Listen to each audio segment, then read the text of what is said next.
She said everyone leaves, and he proved her wrong by doing something radical. He stayed. This is Jonah Rivers, a 27-year-old freelance artist in Asheville, North Carolina, working out of a cafe where half the customers glow in the dark. He spent 8 years believing he was destined to be alone, until the day he met an alien woman who had lost everyone she loved, not to death, but to something worse: forgetting. What happened between them challenged everything both species understood about memory, connection, and what it means to choose someone, day after day, even when biology itself works against you. If you have ever felt invisible in a crowded room or wondered if anyone would stay when things get hard, then hit that like button and subscribe, because this story will show you what happens when presence becomes the most powerful promise of all. October rain painted Asheville's streets silver that Tuesday afternoon. Jonah Rivers sat in his usual corner of cosmic grounds, headphones on, stylus moving across his tablet in practiced strokes. Around him, the cafe hummed with its strange normality. A Valorian couple argued softly in clicks and whistles near the window. A human barista explained the difference between a cappuccino and a latte to a confused Threnid whose translator kept glitching. This was life 48 years after first contact. Weird had become normal. Jonah preferred it that way. Normal meant invisible. Invisible meant safe. His tablet displayed another commission: corporate logo. Boring but paid. His fingers were stained with the ghost of last night's actual art, ink smudges he had not quite scrubbed away. The art his parents said would never pay bills. The art that cost him a family. "Jonah, your usual?" Maya called from behind the counter. Human, 23, purple hair entirely too cheerful. He nodded without looking up. Black coffee, no sugar. Simple. The cafe door chimed. Jonah glanced up out of habit, a reflex from years of people-watching he pretended not to do. Then he actually looked. She was Lumini. He knew the species from the cultural integration pamphlets the city distributed. Humanoid, tall, maybe 6 feet. But the pamphlets had not prepared him for the reality. Her skin was translucent pearl, catching the gray afternoon light and throwing it back softer. Her hair moved like fiber optic cables, shifting from white to pale blue. And she glowed. Subtle, like moonlight through fog. She was also crying. Lumine tears were bioluminescent, leaving glowing trails down her face that faded after a few seconds, only to be replaced by new ones. She walked to the counter like someone navigating through deep water, every movement heavy with exhaustion. "Tea," she said to Maya.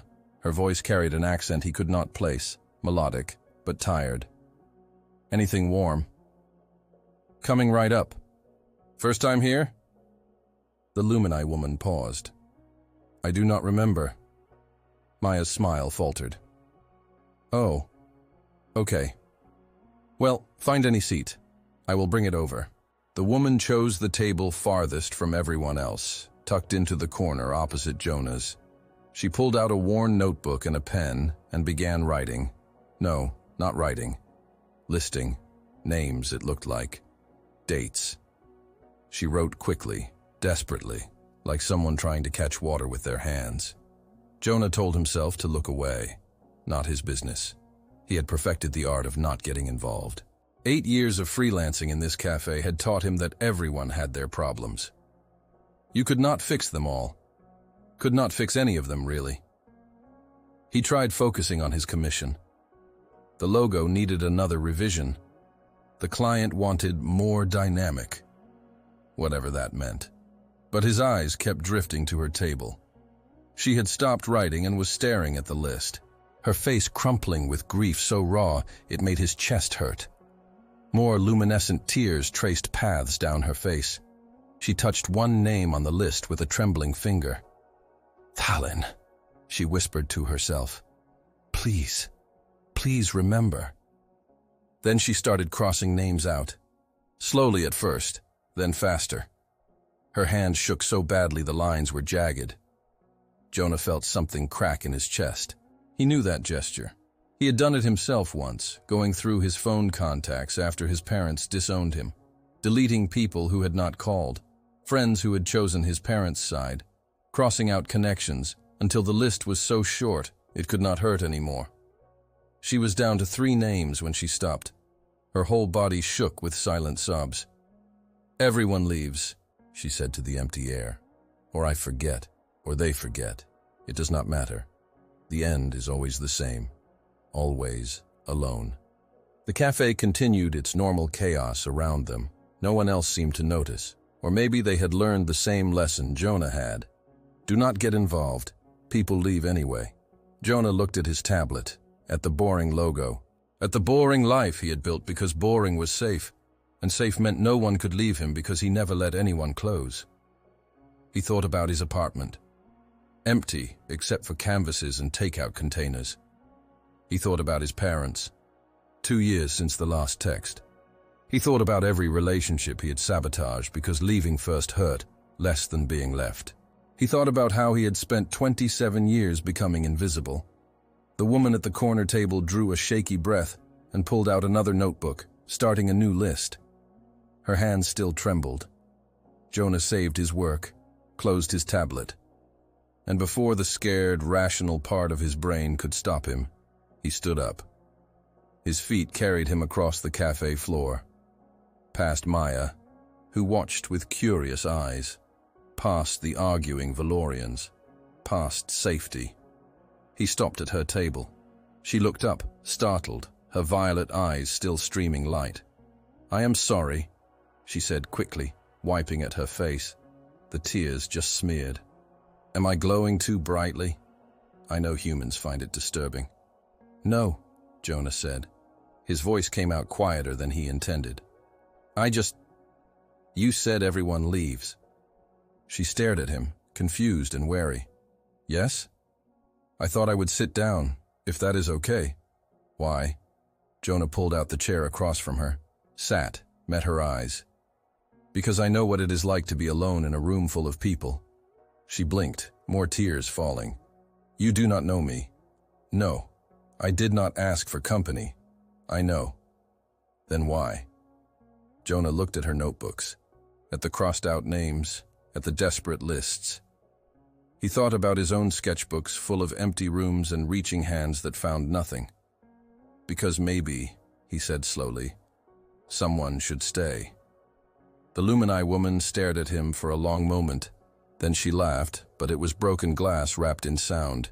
"You are human," she said. "You do not understand. Your species remembers. Mine does not." Jonah did not move from his chair. "What do you mean?" She hesitated, then gestured to the empty seat.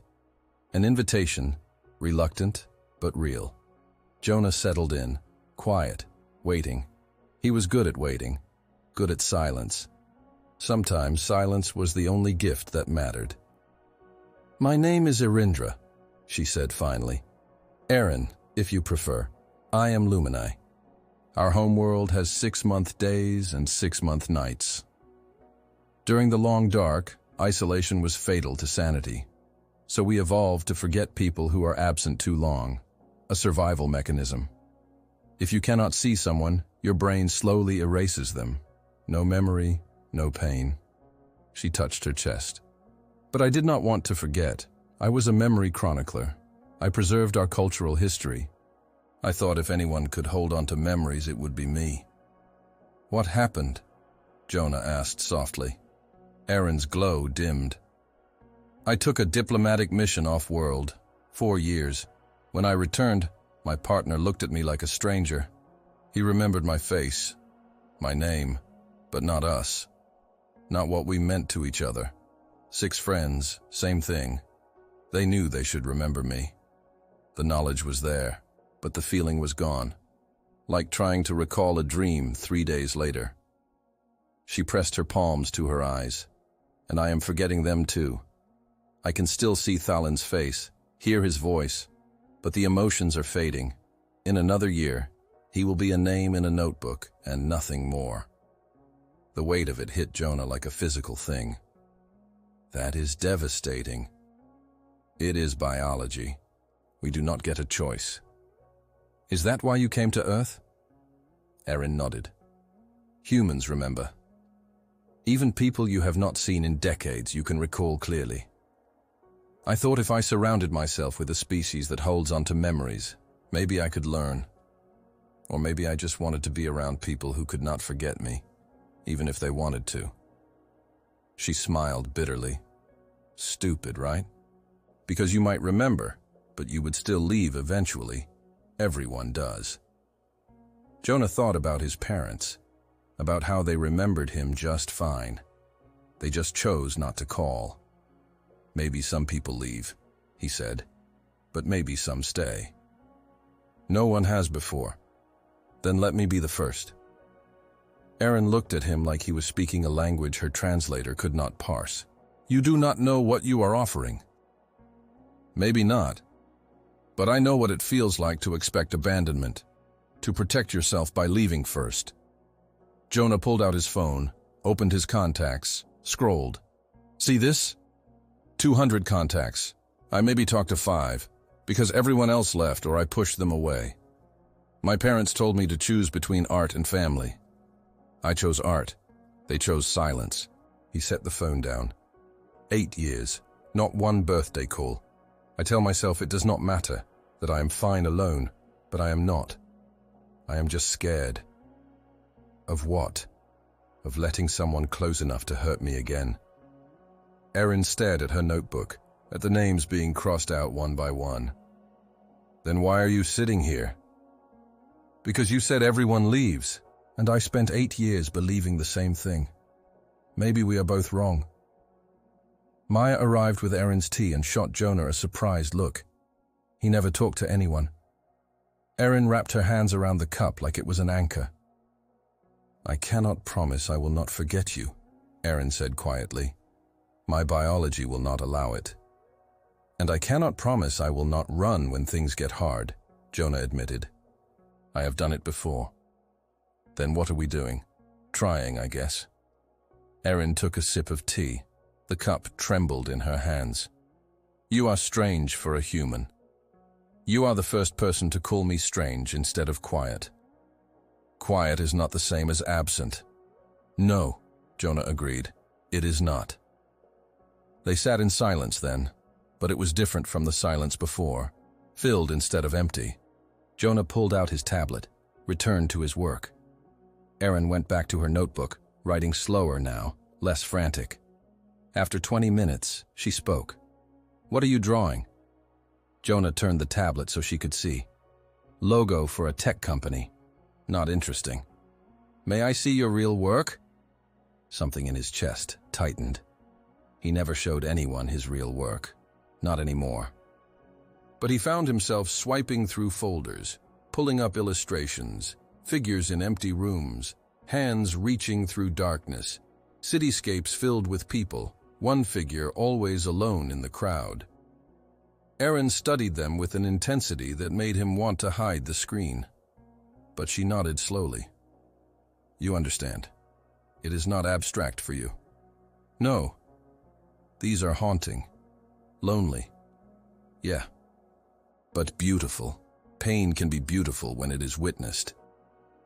Jonah swallowed hard. Thank you. Erin showed him her notebook. Not the lists of names, but pages in the back. Sketches, landscapes with 2 moons, figures dancing under alien stars. All of them had a quality of fading, like photographs left too long in sunlight. I draw what I am losing, she explained, before it disappears completely. Have you tried crystallization? Jonah asked, remembering fragments from cultural briefings. Erin's glow dimmed sharply. You know about that? Just that Lumine can preserve memories somehow. The details were vague. She closed the notebook. Yes, I can crystallize memories, extract them and make them physical. But there is a cost. What cost? Each memory I preserve, I partially lose the original. The crystal holds it, but my mind lets it go. I have been crystallizing for 3 years. I have 37 crystals of Thalin, my friends, my life on Lumini, and I can barely remember any of it outside the crystals. I am killing my own memories to save them. The devastation in her voice made Jonah's hands clench. That is horrible. It is all I have. Over the next hour, they talked. Small things, Asheville's art scene, the differences between human and Lumini music, how Maya made the worst coffee in the galaxy but the best tea. Erin smiled twice, small and surprised, like she had forgotten how. When Jonah had to leave for an evening commission meeting, he hesitated at her table. "Will you be here tomorrow?" he asked. Erin looked up, startled. Maybe. Why? I would like to sit with you again, if that is okay." She studied his face for a long moment. "Okay." Jonah smiled, actually smiled. It felt strange on his face. "See you tomorrow, Erin." As he walked out into the October rain, he realized he had just made a promise. The first real promise in 8 years. He just hoped he could keep it. 3 weeks passed in a rhythm that surprised them both. Erin arrived at Cosmic Grounds each afternoon. Jonah was always there, waiting in his corner. She would sit at her table. He would move to join her. Sometimes they talked. Sometimes they worked in comfortable silence. But always, they were together. Maya started making Erin's tea without asking. The regulars got used to seeing them. The quiet human artist and the glowing alien woman bent over their respective notebooks like scholars of loneliness. Jonah learned that Erin liked thunderstorms because the sound reminded her of Lumini wind festivals, that she had been an artist before becoming a chronicler, and the job had slowly eaten the joy. That she hummed while she drew, unconscious and off-key. Erin learned that Jonah drew hands compulsively when anxious, that his parents had sent one email in 8 years asking if he had gotten serious about his future yet, that he made terrible jokes when nervous but had a laugh like a surprised bird, rare and genuine. "Why did you really choose art?" Erin asked one gray afternoon. Rain drummed against the windows. When you knew the cost. Jonah was quiet for a long time, his stylus hovering over a new illustration. "Because it was the only thing that felt true. My parents wanted me to be a doctor or engineer, something respectable. But when I drew, I felt like myself. Not their idea of me. Just me." He smiled sadly. Turned out being myself was not enough reason for them to stay. It should have been. Yeah. But it was not. Erin reached across the table, hesitated, then touched his ink-stained fingers. Her skin was warm, surprisingly. "I am glad you chose truth." Jonah turned his hand, gently held hers. They sat like that, connected across the table, while the rain fell and the cafe hummed around them. But the next day, Erin arrived pale, her glow barely visible. She sat heavily, pulled out her notebook, and stared at a name. "I cannot remember her face," she whispered. "Kalara, my best friend. 300 years together. I have her name. I know she existed, but I cannot remember her face." Jonah watched helplessly as Erin pulled out a small pouch. Inside were crystals, each one glowing with soft internal light. She touched one, and for a moment, her expression shifted. Recognition, then grief. "I crystallized this 6 months ago. She's still here, in the crystal. But in my mind." She tapped her temple. "Nothing. Static. Absence." "Can I?" Jonah hesitated. "Can I see?" Erin looked at him, searching, then nodded. "It requires physical contact and consent. I will need to touch your temple." "Okay." She stood, moved to his side of the table. Her fingers, warm and slightly luminescent, pressed against his temple. The crystal touched his forehead. The world shifted. He was not in the cafe anymore. He was standing under 2 moons, one pink and one gold, on a terrace made of smooth white stone. Beside him, beside Erin, stood another Lumini woman, shorter, with silver hair and a laugh like bells. Kalara. They were young. Maybe Erin's equivalent of 20, and they were laughing about something, spinning in circles, dizzy with joy. But the memory had holes. Parts were blurred. Kalara's voice faded in and out. The emotions felt distant, like watching through glass. When Aaron pulled away, Jonah had tears on his face. "That was beautiful," he said hoarsely, "and horrible. Yes, it is falling apart." They all are. Crystallization slows the decay but does not stop it. In a few more years, even the crystals will be empty, just glowing rocks with no meaning. Jonah stared at the crystal in her hand. What if there was a way to preserve them differently? How? Let me draw them. Your memories. You tell me about Kalara, about Thalin, about everyone you are losing. I will illustrate them. Not perfect, not exactly as they were, but real, anchored in art, not biology. Aaron's eyes widened. You would do that? Yes. Why? Jonah took her hand. Because you matter. Your memories matter, and I am tired of watching people lose pieces of themselves.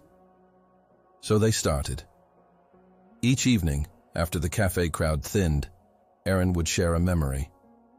She would describe Thalin's smile, the way he moved, the night he proposed under the twin moons. She would talk about Kalara's terrible singing voice and brilliant mind, about friends, family, a life slowly dissolving. And Jonah would draw, sketch after sketch, then full illustrations. Thalin dancing, Kalara laughing, Lumini landscapes. Moments frozen not in decaying crystal, but in ink and digital paint.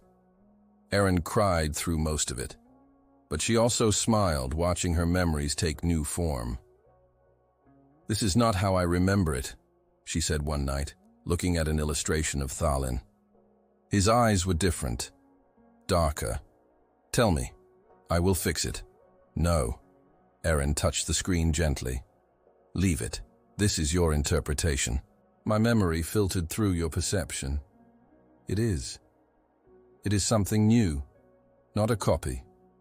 A collaboration. Jonah saved the file. Do you want me to print them? Could you? Over the next week, Jonah printed every illustration, high quality, gallery standard. Aaron took them home, and when she returned the following day, her glow was brighter. I hung them in my apartment, she said. Every wall. Now when I wake up and cannot remember, I can look and see. Not just names in a notebook. Images. Feelings. You gave them back to me. Jonah felt warmth spread through his chest. I am glad. But 2 days later, everything changed. Aaron stumbled into the cafe mid-morning, when Jonah was not usually there. He had come early to work on a rush commission. She looked wild, panicked, her hair flickering between white and electric blue in distress. Aaron? She did not seem to see him. She collapsed into her usual chair, pulled out her notebook, stared at it, then pulled out another notebook, and another.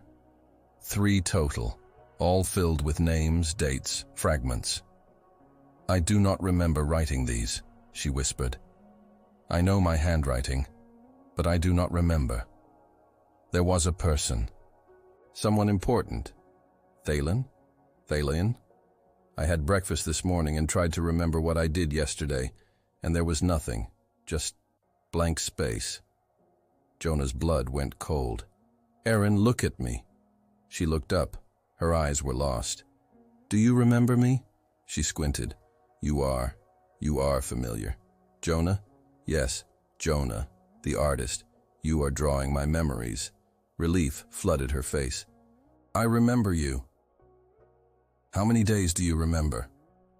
Aaron frantically flipped through notebooks. Today, yesterday, maybe the day before, everything earlier is fragments. I crystallized too much. I saved the memories but destroyed my ability to hold new ones. It is accelerating. What do we do? Aaron's hands shook. I do not know. If I keep crystallizing, I will lose everything, including the ability to remember why I am crystallizing. If I stop, the memories I have left will fade naturally. Either way, I lose. Jonah grabbed her hands, steady and warm. Then we find another way. There is no other way. Biology does not negotiate. But Jonah was already thinking, mind racing through cultural briefings, fragments of information about Lumine abilities. The crystallization. It only works on Lumini memories? Usually. Why? What if you crystallized a memory anchored to someone who does not forget, someone whose biology holds memories permanently? Aaron went very still. You mean crystallize a memory from you, about us? Would it work? Theoretically. Lumine memory crystals connected to human neural patterns might have permanence ours do not. But Jonah. She gripped his hands hard. It would cost you. You would lose pieces of your memory. Maybe not entirely, but they would be damaged. Incomplete. You have already been abandoned enough. I cannot ask you to sacrifice more. Jonah thought about his empty apartment, his deleted contacts. 8 years of carefully constructed loneliness. Then he thought about the last 3 weeks. Tea and rain and quiet conversation. Erin's surprised laugh. Her gentle hands on his temple. The way she saw his art, really saw it, and understood. You are not asking, he said firmly. I am offering. They did not do it that day. Aaron refused. Said he needed time to think, to really understand what he was giving up. But Jonah had already decided. That evening, back in his apartment surrounded by prints of Aaron's memories, he called the one person he still talked to from before. Cassidy, a friend from art school who had stayed neutral during his family's implosion. Jonah, it has been months. You okay? I need to ask you something. If you could give up pieces of your memory to save someone, would you? Cassidy was quiet for a moment. Is this about that Lumine woman Maya told me about? Of course Maya had talked. Asheville's art community was small. Yes. You have known her what? A month? 3 weeks? Jonah, that is not very long. I know. But you are going to do it anyway, are not you? Yes. Cassidy sighed. Then yes. If it was someone who mattered, someone who saw me and stayed anyway, I would give pieces of my memory, because some connections are worth more than perfect recollection. Thank you, Jonah. Be careful. But also, I am glad you are letting someone in. When Jonah returned to Cosmic Grounds the next day, Aaron was already there, surrounded by notebooks, trying desperately to reconstruct her timeline. I forgot how to get here this morning, she said without preamble. I had to check location history on my tablet. I am losing geography. Yesterday was people. Today is places. Tomorrow might be language or motor function. The degradation is cascading. Jonah sat down, took her shaking hands. Then we do this now, today. Jonah, please think about this. I have. For 8 years I have been alone because I was too scared to let anyone matter. You matter, Aaron. What we have matters. And I would rather lose pieces of memory than lose all of you. Tears streamed down her face, glowing paths in the cafe's dim lighting. You might resent me later, when you cannot remember your mother's face or your first kiss or your favorite childhood book. Then you will remind me. Is not that what we are doing? Reminding each other. Aaron pulled out a blank crystal, clear quartz about the size of a coin. This will hurt, physically. Memory extraction feels like having your mind stretched and pulled. Some describe it as the worst headache imaginable. I can handle pain. And afterward, you will not remember some of our time together with clarity. The emotions will be muted, details lost. But you will have it, perfectly, permanently. I do not deserve this. Jonah smiled, squeezed her hands. Neither did I, but you sat with me anyway. They moved to a private room in the back of the cafe. Maya, understanding without being told, locked the main door and hung a closed sign. Aaron explained the process. She would need to touch his temples with both hands, crystal pressed between her palm and his forehead. He needed to focus on memories of them together, the ones that mattered most. Ready? She asked. Yes.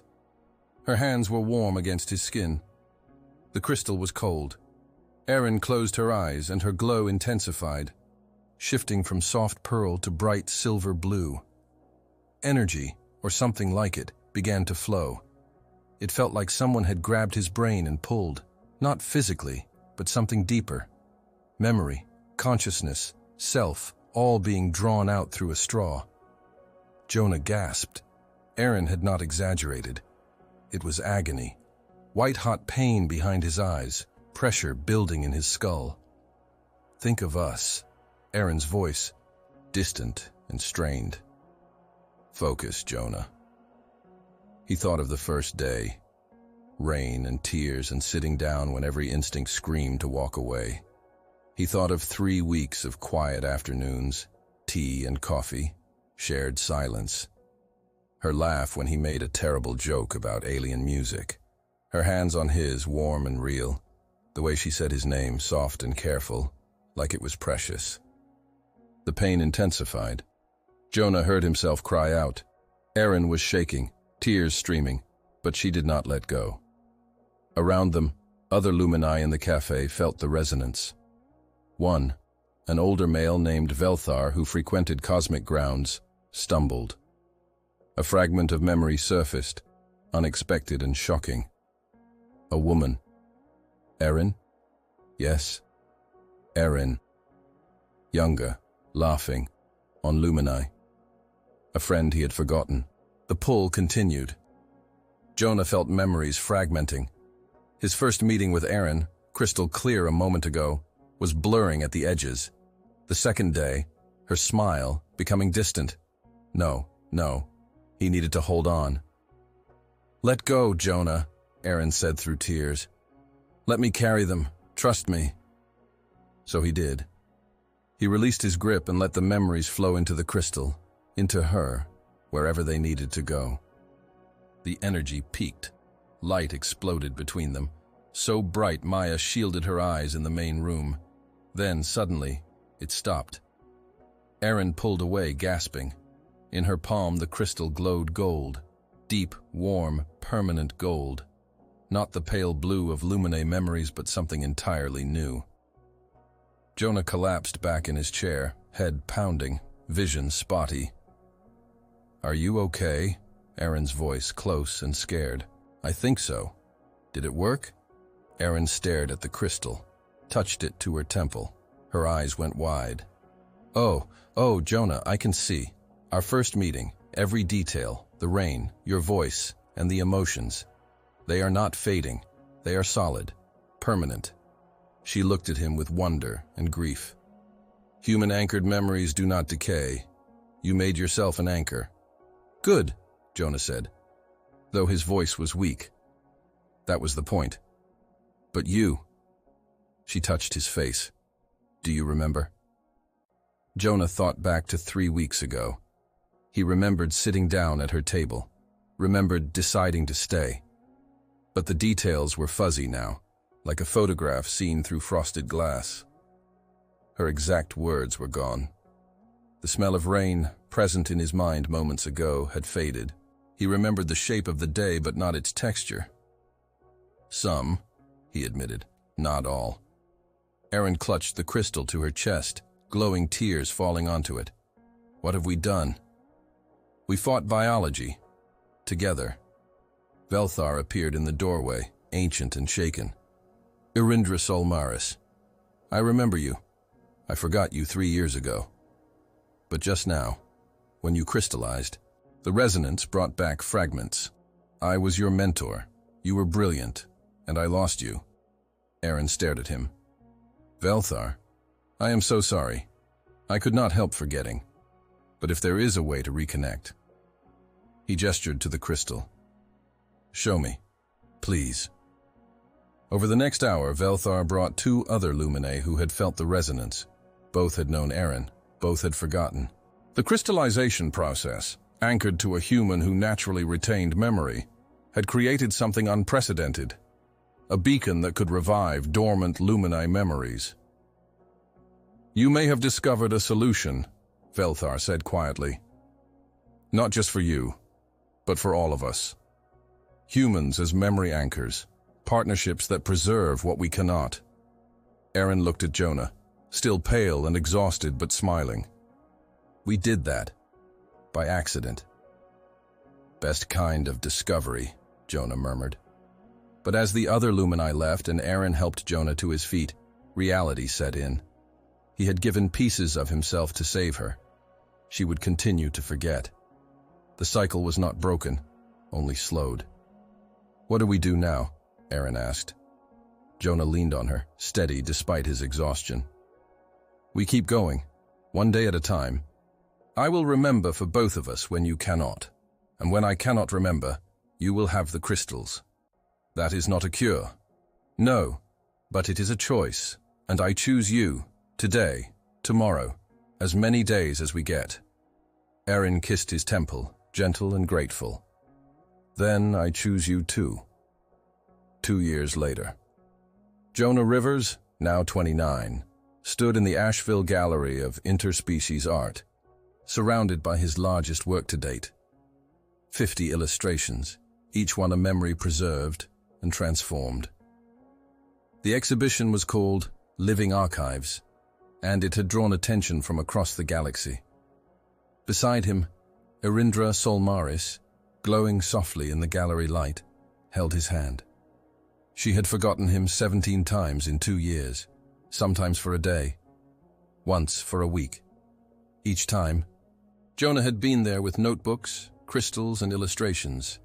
Each time he told their story again, how they met, how he stayed, how she let him. And each time the memories returned. Not perfectly, not entirely, but enough. They had developed a system.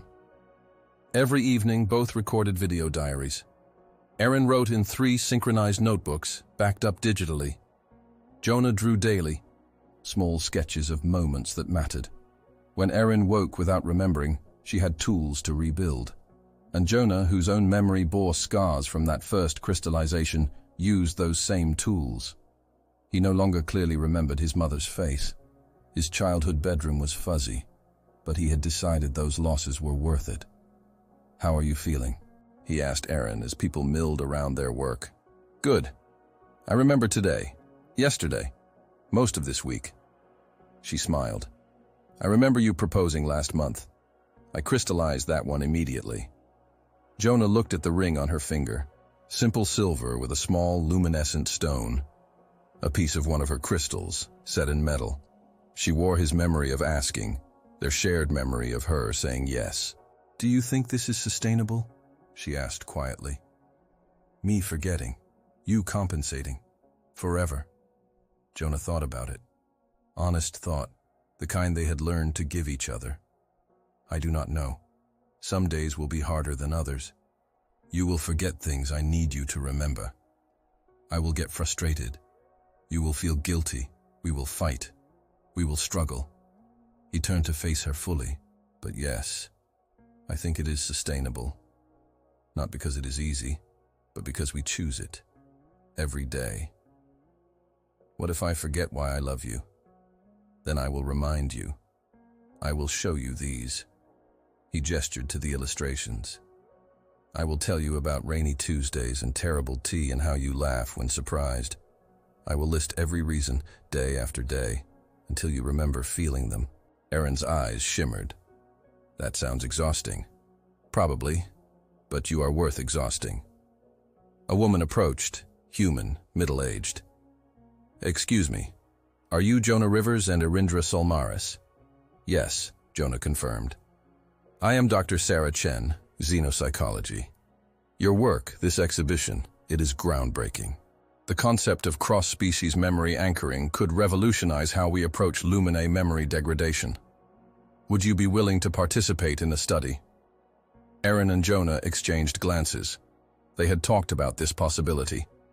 Going public meant scrutiny. It meant becoming symbols. But it also meant helping others. What would the study involve? Erin asked. Documenting your process. Understanding the crystallization mechanics when anchored to human memory. Testing whether this could work for other Lumini-human partnerships. If successful, we could develop therapeutic programs. So we would be guinea pigs, Jonas said, not unkindly. Dr. Chen smiled. More like pioneers. What you have accomplished, maintaining a stable relationship across biological incompatibility, it matters. Not just to Lumini, but to every interspecies couple facing similar challenges. Aaron squeezed Jonah's hand. He squeezed back. Their silent language developed over 2 years. We will think about it, Aaron said diplomatically. After Dr. Chen left, they wandered through the exhibition. People stopped them, asked questions, praised the art. A young Lumini woman, maybe equivalent to 20, approached shyly. I am Sela, she said. I am dating a human. Marcus? We have been together 6 months, but I am already starting to forget our early dates. He is terrified I will forget him entirely. Tears gathered in her eyes. Seeing this, seeing that you made it work, it gives me hope. Aaron took Sela's hand. It is not easy, but it is possible. The key is not fighting the forgetting, but building systems around it. Let your human be your memory when you cannot be. Let yourself be vulnerable enough to trust that. How do I trust when my brain is literally erasing him? By choosing to try. Every day, even when it is hard, especially when it is hard. Sela thanked them and left to find Marcus. Jonah watched her go. We are giving people hope. Is that a good thing? Yes. Even if we fail eventually, trying matters. Showing others it is possible to try matters. That evening, back in their shared apartment, walls covered in illustrations and photographs, they recorded their daily video diary. Jonah went first. November 3rd, 2078. Today was the exhibition opening. Big success. Aaron remembered me all day. We talked to Dr. Chen about a memory study. Still deciding. Aaron, if you are watching this and do not remember, I love you. We are building something beautiful, even if it is fragile. Even if we have to rebuild it constantly, you are worth it. Aaron went next. November 3rd, 2078. Jonah proposed last month. I said yes. I have the crystal, and I check it every morning. Today was good. I remembered. If I am watching this tomorrow and have forgotten, know that I love him. Even if I cannot feel it right now, the evidence is everywhere. Trust past me. She knew what she was doing. They went to bed, curled together, Aaron's soft glow illuminating the dark room. Jonah traced patterns on her arm, memorizing the feel of her. Jonah. Aaron's voice, quiet in the darkness. Yeah? Thank you for sitting down that day, when everyone else walked past. Thank you for letting me stay. In the morning, Aaron woke first, looked around the unfamiliar room, panic rising, then saw the photographs, the notebooks, the illustrations, a note on the nightstand in her own handwriting. His name is Jonah. You love him. Check the crystal. She pressed the golden crystal to her temple. Memories flooded back. Not all, never all, but enough. The exhibition, the proposal, 2 years of choosing each other. Jonah woke to find her watching him, glowing softly in the dawn light. Good morning, he said carefully. Do you remember? Yes, today I remember. And if tomorrow you do not, then you will remind me. And I will choose to believe you, because past me trusted you, and present me trusts past me. They made breakfast together, moving around their kitchen in practiced synchronicity. Jonah burned the eggs. Aaron laughed. These small moments, ordinary and precious. Later, Jonah started a new illustration.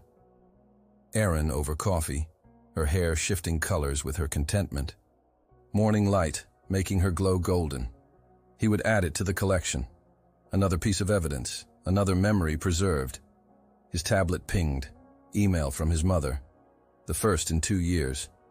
Your father and I saw an article about your exhibition. We did not know you were doing such important work. Could we talk? Jonah stared at the message for a long moment, then showed Aaron. What will you do? She asked. I do not know. Part of me wants to delete it. They left. They do not get to come back just because I am successful. And the other part wants to try, to see if people can change, to see if choosing to stay works both ways. Aaron took his hand. Whatever you decide, I support you. But remember, you do not owe them the same patience you give me. I forget involuntarily. They chose to leave. That is the difference, is not it? Choice. Yes, Jonah wrote back. I will think about it, but if we talk, it is on my terms. You left because I chose art. I'm not giving that up, not for anyone. He sent it before he could reconsider. Aaron kissed his cheek. I am proud of you. For what? For staying soft when the world tried to make you hard. For choosing connection when isolation was easier. For reminding me that memory is not the only form of love. What is love then, if not memory? Aaron thought about it. Choice, action, presence. I may forget your face someday, but my notebooks will remember. The crystals will remember. The art will remember. And you will be there to show me. That is love. Not the remembering, but the choosing to help me remember. Jonah pulled her close, breathed in the subtle ozone scent of her. We are doing something impossible, you know. I know. We are making it look possible. Is that bad? No, it is the most human thing I have ever done. Later that week, they met with Dr. Chen and agreed to the study. Not for fame or recognition, but because their struggle could light a path for others. Because choosing each other meant choosing to help others make the same choice. The exhibition ran for 3 months. Requests came from 5 planets for reproductions. 3 Lumine human couples contacted them asking for advice. Velthar started a support group in Asheville for interspecies relationships facing biological challenges. And through it all, Aaron forgot and remembered, a tide that never quite reached the shore, but never fully retreated either. And Jonah stayed. Not because it was easy, not because he never doubted, but because he had sat down 2 years ago and made a promise without words. I will not leave. Some days were hard. Days when Erin forgot her own name, forgot language, forgot how to navigate her own apartment. Days when Jonah's patience wore thin, when he snapped and immediately apologized, when he wondered if this was sustainable after all. But then there were the good days, days when Erin remembered everything, when they cooked together and laughed and made love and felt normal. Days when the struggle faded and only the love remained, clear and bright and chosen. On their 2nd anniversary of meeting, they returned to cosmic grounds, sat at the same tables, ordered the same drinks. Maya brought tea and coffee without asking, smiling at the couple who had started a quiet revolution in her cafe. Everyone leaves, Erin said, echoing words from 2 years ago. But this time, she was smiling. I sat down, Jonah replied. The response they had turned into ritual. And you stayed. Every day. They sat in comfortable silence, drawing in their respective notebooks. Around them, Asheville continued its strange, beautiful dance of human and alien, of difference made ordinary through proximity. A young human man approached, nervous. Excuse me. I am dating a Lumini woman, Tira. She is starting to forget me. I saw your exhibition. Do you have any advice? Jonah and Aaron looked at each other. Then Jonah gestured to an empty chair. Sit down. We will tell you what we have learned. And as rain began to fall outside, painting the windows silver, they shared their story. Not as a solution, but as evidence. Evidence that biology could be challenged. That love was a verb, not a feeling. That staying was the hardest and most human choice of all. The young man listened, took notes, asked questions. When he left, he looked less afraid. Not certain, but hopeful. And hope was enough to begin. Erin leaned her head on Jonah's shoulder. We are good at this. Helping. We have practice being helped. True. They stayed until the cafe closed, until Maya gently kicked them out with affectionate exasperation. Walked home through rain, Aaron's glow reflecting off wet streets, Jonah's hand warm in hers. Tomorrow, Aaron might forget, or she might remember. The uncertainty was permanent. But so was Jonah's presence. So was her willingness to trust him with her gaps. So was their daily choice to keep choosing. In a universe where forgetting was biological and abandonment was easy, they had built something impossible.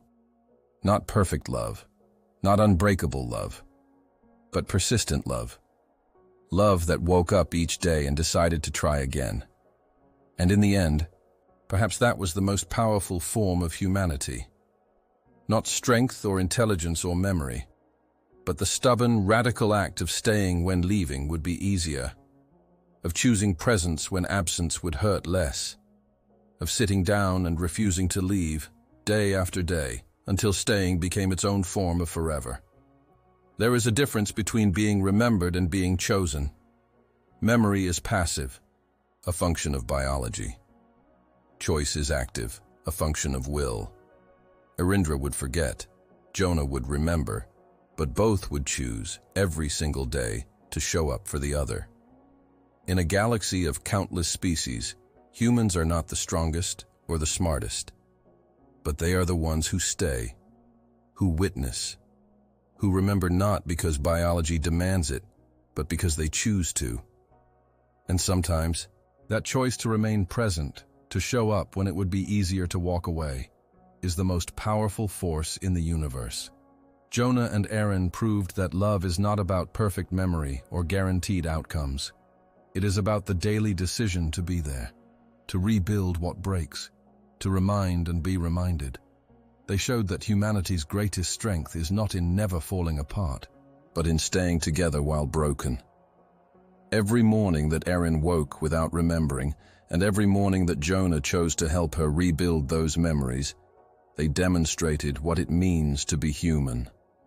Not perfect, not invincible, but persistent, present, choosing connection over convenience, staying over leaving, love over fear. In their small apartment in Asheville, surrounded by illustrations and crystals and notebooks filled with evidence of their love, they built something that transcended biology. They built a relationship where forgetting was not the end, but simply another beginning. Another chance to choose each other, again and again and again. And perhaps that is the lesson, that humanity is not defined by what we remember, but by what we refuse to abandon, by who we sit beside when everyone else walks away, by the promises we keep even when keeping them costs us pieces of ourselves. Arindra would continue to forget. Jonah would continue to remember, but together they would continue to choose. And in that choice, day after day after day, they would build something that no amount of forgetting could ever truly erase. Because some things are stronger than memory, some things are stronger than biology, and the human ability to stay, to witness, to choose presence as a radical act of love might just be the most extraordinary thing in the galaxy. Now, I want to hear from you. Have you ever stayed when leaving would have been easier? Have you ever been the person someone chose to stay for, even when you felt like you were disappearing? What does it mean to you to be chosen, not just remembered? Think about the relationships in your life. The ones that require daily choice. The ones where showing up matters more than perfect understanding.